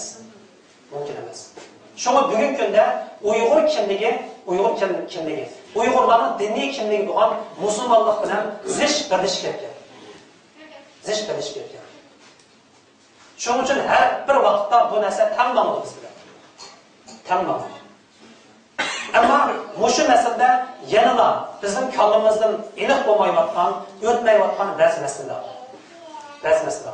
Yani musulmonlik yoki milliy kimligimiz bilan diniy kimligimizni qanday tonish, ikkisini qanday birlashtirish. Masalan, ba'zi vaqtda milliy kimlikni ta'kidlaymiz deb diniy kimlikni cheklash. Yoki diniy kimligimizni haddidan ziyoda ta'kidlash bilan bir vaqtda o'zimizga xos bo'lgan ba'zi milliy narsalarni inkor qilish. Hozir muhojiratdagi Uyg'urlarning ichida mening his qilishimcha nurg'un masalalarga duch kelgan vaqtda aslan hukm chiqarish. Nayt aslan hukm chiqarish, nayt aslan qaror berish. Mushundaq bir qism ahvollar mavjud. Pishqan millatning eng muhim belgisi shu millatning qanchalik darajada o'zini tutib olishi bilan belgilandi. Pishqan millatlar o'zining qalbida vujudida o'ylayotgan o'y xiyollarni chiroyli chiqarmaydi. Pishqan millatlar hech qachon ma'lum narsalarga oldiraqsonlik bilan hukm qilmaydi. Menimcha eng pishmagan millatlar, eng oldiraqson qarashdan o'zi yetilgan bo'ldi. Germaniyaning dangliq faylasufı Hegelning dunyodagi millatlar haqida to'xtalgan vaqtda dunyodagi millatlarni 3 turkumga bo'lgan. Ya'ni balog'at holda turib qolgan millatlar. İnsoniyatning balog'at holda turib qolgan millatlar. İnsoniyatning yoshlik, ya'ni tantakligi urg'ib turgan, halda turib qolgan millatlar. İkinci turkum. Üçüncü turkum insoniyatning pishqan mezgiliga vakillik qilgan millatlar. Germanlarni insonlarning pishqan davriga vakillik qilgan, pishqan xarakteriga vakillik qilgan millatlar bosh turkumga aylangan. Hamda bu bağlamın qanchalik darajada rost yoki xato bo'lishini tadqiqot, dunyo tarixining keng tajribalari bunga javob beradi. Ama biz o'zimizni tanqid qilib Uyg'ur xalqini tanqid qilib Uyg'ur millati xarakter jihatdan, mijoz, xuluq jihatdan, o'zini tutilish jihatdan qaysi turkumga mansub? Qaysi turkumga mansub? Bizden hal bo'lmagan masalalarimiz intayin ko'p. Biz uchratgan Yevropadagi nurg'un millatlar bilan solishtirgan vaqtda bizden hal bo'lmagan masalalarimiz intayin son-sanoqsiz. Ammo mushundaq bir reallikdagi millat o'zi duch kelgan masalalar haqida eng aldirastonlik bilan hukm chiqarishga bek amroqmiz.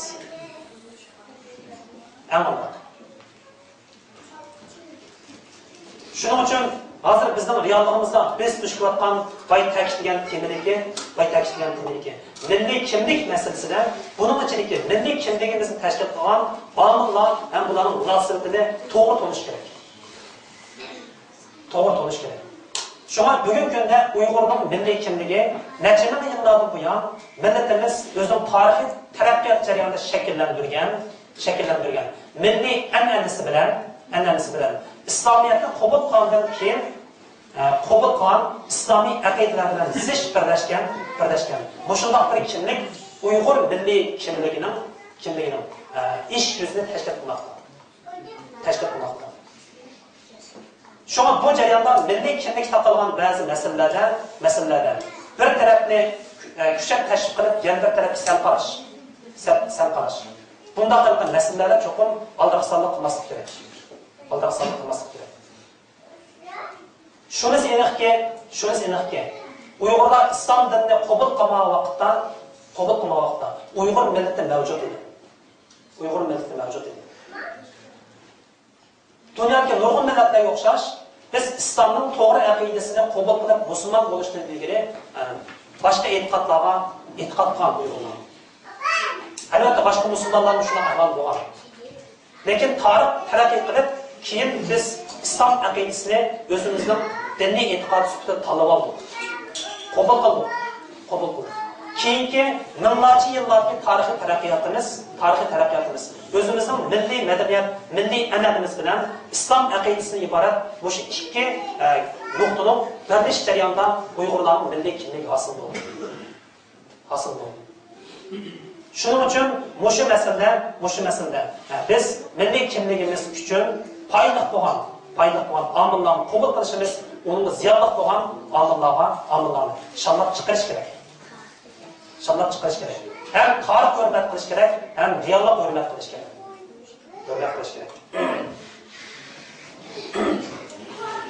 Demak, bu bir masala. Hamda milliy kimlik masalasida biz vatanni qo'yib turib, shu muhojiratdagi hozir ahvolimizni ta'kidlayapmiz. Bu yerda bundoq bir masala, bayam so'zlar turibdi. Bu yerdagi madaniyat taq yo'nalishlik madaniyat emas, biz yashayotgan jamiyat. Bu ko'p yo'nalishlik, ko'p qatlamli madaniyatning ichida yashayapmiz. Gerçi Şivit medeniyeti bu devlette asas o'rin tursa-mu, onun başqa dunyoning turli tuman iqlimlaridan kelgan har xil insonlar, har xil madaniyatlar yana tam mavjud bo'lib turibdi. Shunga ko'p madaniyatlik, ko'p qatlamli muhitning ichida bizmi o'zimizning o'xshamaydigan qatlam bilan bu madaniyatga qatnashish masalasi kelib chiqadi. Shuning uchun bu jarayonda menimcha milliy kimlik bizning o'zimizning xosligimizni saqlashga intayin muhim bir omil. Masalan, bu yerda bir oddiy bir misol olsak, Shvetsiyada nurg'un musulmonlar bor. Bu musulmonlar milliy tarkib jihatdan turli tuman millatlarga mansub.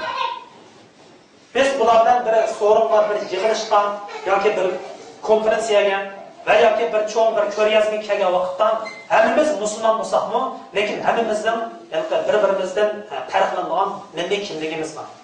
Kimligimiz bor. Musulmonlik bir cho'ng qarindoshlik. Qarindoshlik. Ama qarindoshlikning ichida yana o'zimizning ma'lum kimliklarimiz bor. Kimliklarimiz bor. Mesela şu sorunga do'p kiyib kirgan vaqtimizda, demak, shu do'ppa amaliyotda bizni bularning ichidan farqlantirib ayirib turgan bir kimlikning bir belgisi. Kimlikning bir belgisi. Shuning uchun Uyg'urlarning tarixdan buyon yaratgan ajoyib ism milliy an'analar, milliy madaniyatimiz mavjud. Şu an milliy kimligimizni saqlab qilishdan menimcha shaklan narsalarga diqqat qilish kerak, lekin ruhan yoki ma'naviyatdagi narsalarga cho'qim ahamiyat berish kerak. Masalan, butunlay arabcha kiyinib, arab tug'ilmaymiz. Pokistonlikning kiyimini kiyib, mangu pokistonlik bo'lolmaymiz. Turk so'zlab, turk tug'ilmaydi. Fakat Uyghur bolalaymiz. Beş tilni xuddi shu millatning o'zidek so'zlab beqin. Shu millat bilan 30 yil kech kunduz birga yashab beqin. Siz yana Uyg'ur.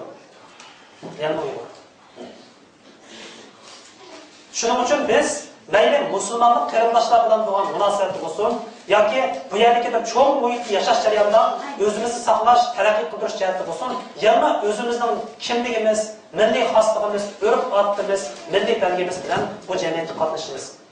Shundan bilan bizning qimmatimiz bo'ldi. O'zimizning milliy kimligimizni yo'qotib, boshqa bir millatga, boshqa bir toifaga, boshqa bir qavmga aylanib kelgan vaqtimizda bizning hech qanday qimmatimiz bo'lmaydi. Hech qanday qimmat bo'lmaydi.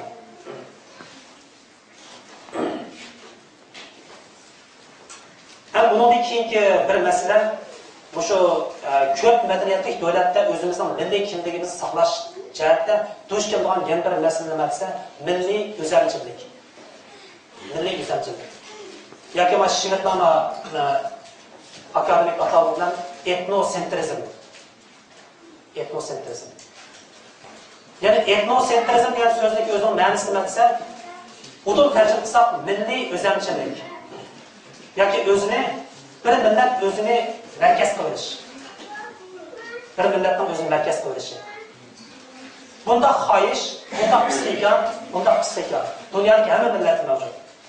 Masalan, buni tushuntirish uchun Amerika qit'asidagi indianlarning bir kichik bir rivoyatini bu yerda tilg'ilib o'tsak kifoya. Masalan, dunyodagi hamma millatda bu dunyo qanday paydo bo'ldi desa, dunyodagi hamma millatning o'ziga xos rivoyat qismlari bo'ldi. Bu dunyoning qanday paydo bo'lganligi, insonlarning qanday yaratilganligi. Masalan, shu nuqtadan indianlarning bir rivoyatini sizlarga so'zlab beraman. Şimal Amerika'daki yaşaydıgan Amerika'nın yerli kabilesi, yerli halkı olan indianlar. Dünyada insanların payda buluşunu bunda düşündürür. Yani indianların tanrısı, bu dünyaya insanı aprini kılakçı bulup, en destekte Laydın, bir insanın sürütünü yasaydı iken. Yasa, bu Laydın yasalan sürətini to'mirning ichiga xuddi non yoqqanda yekib, uni ham dumlab qo'ygan qilib qo'yib, to'mirning og'zini yekib qo'ydi ekan, yekib birdan saqlab turib, unutib qoldi ekan to'mirning nimasini, vaqtida e'lolishni. Qarshi bir chog'da to'mirning og'zidan ispak chiqayotgan, ochgan ekan, bu suratini haykal ko'yib ketganda, ko'yib qorda qop-qora.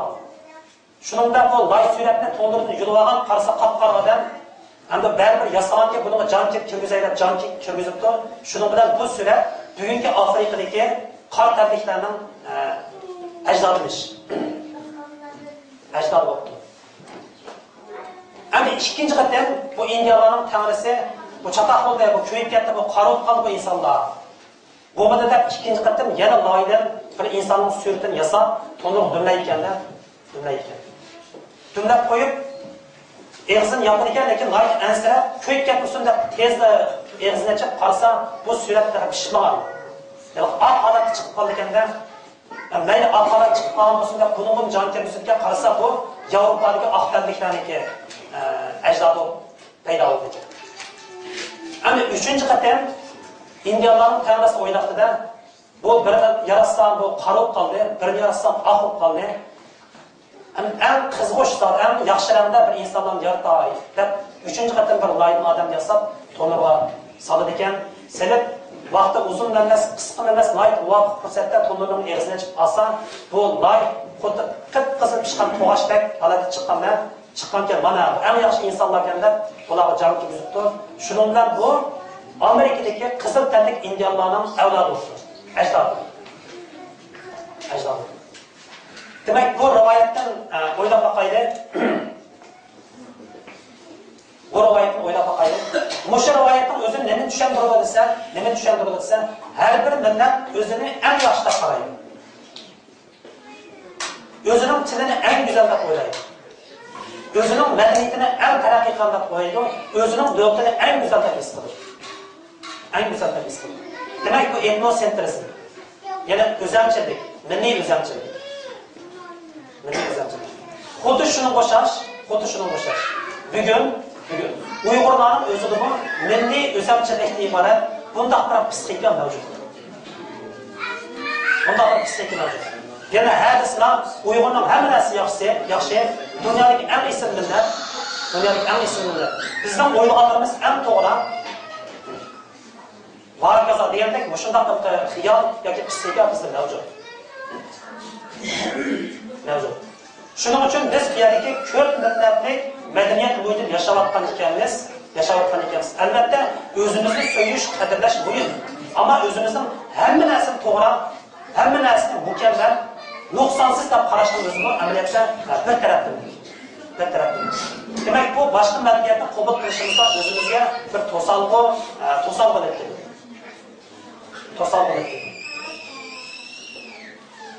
Shuning uchun ko'p madaniyatlik shunday bir bo'yitda o'zimizni so'ygan ekanimiz, albatta boshqalarning madaniyati, boshqalarning ortiqchiligini so'yish kerak, qabul qilish kerak.